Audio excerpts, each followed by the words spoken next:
Olá, meu querido irmão em Cristo, tudo bem com você? Eu espero que sim.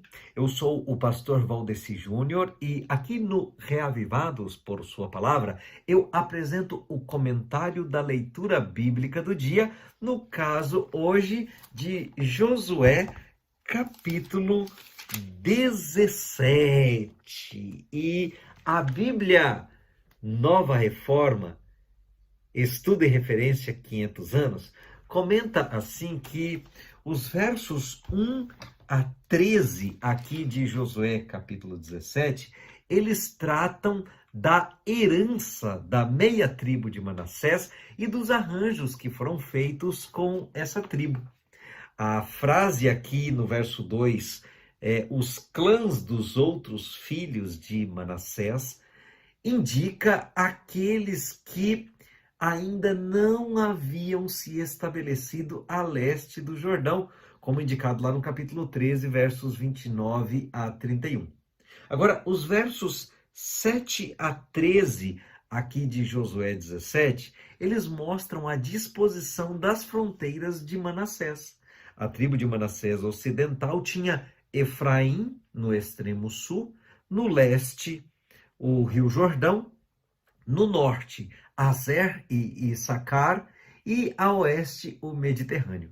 De acordo aqui com o verso 12, eles não conseguiram expulsar os habitantes dessas cidades porque os da tribo de Manassés não dominaram por completo o que lhes havia sido designado como herança, o que acabou sendo uma constante fonte de angústia e corrupção moral.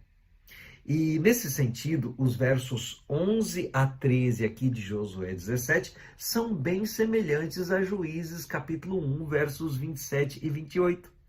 Nos versos 14 a 18, aqui de Josué 17, nós encontramos as tribos de José enfrentando Josué. Sim, os descendentes de José não estavam totalmente de acordo com o território que lhes fora atribuído na distribuição de terra. E aí eles apresentaram-se a Josué com uma tripla queixa. Em primeiro lugar, diziam eles, somos um povo numeroso, está referenciado aqui no verso 14. E isso, diziam eles, fazendo referência a dois sentidos, o sentido qualitativo e o sentido quantitativo. A história deles tinha sido heróica por eles terem sido descendentes de José.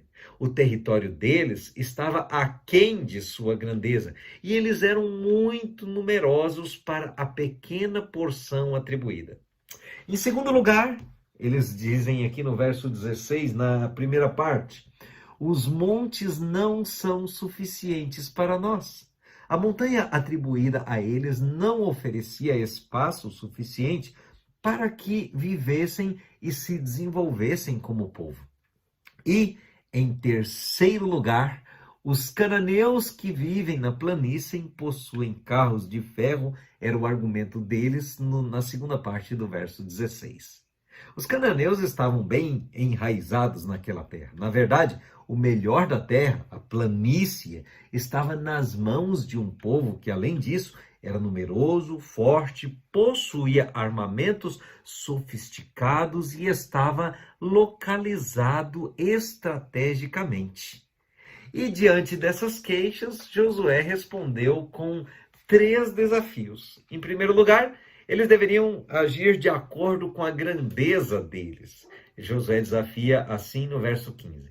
É possível notar o sarcasmo de Josué dizendo, se vocês são tão numerosos, veja o verso 17 na segunda parte. Porque quantitativamente havia muita gente para trabalhar e qualitativamente eles não podiam viver das glórias do passado.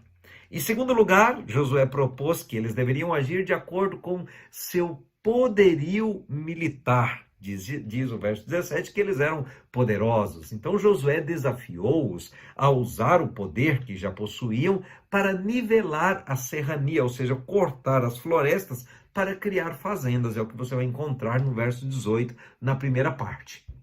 Então eles deveriam ocupar os vales até os seus limites mais distantes, expulsando os cananeus, verso 18, segunda parte.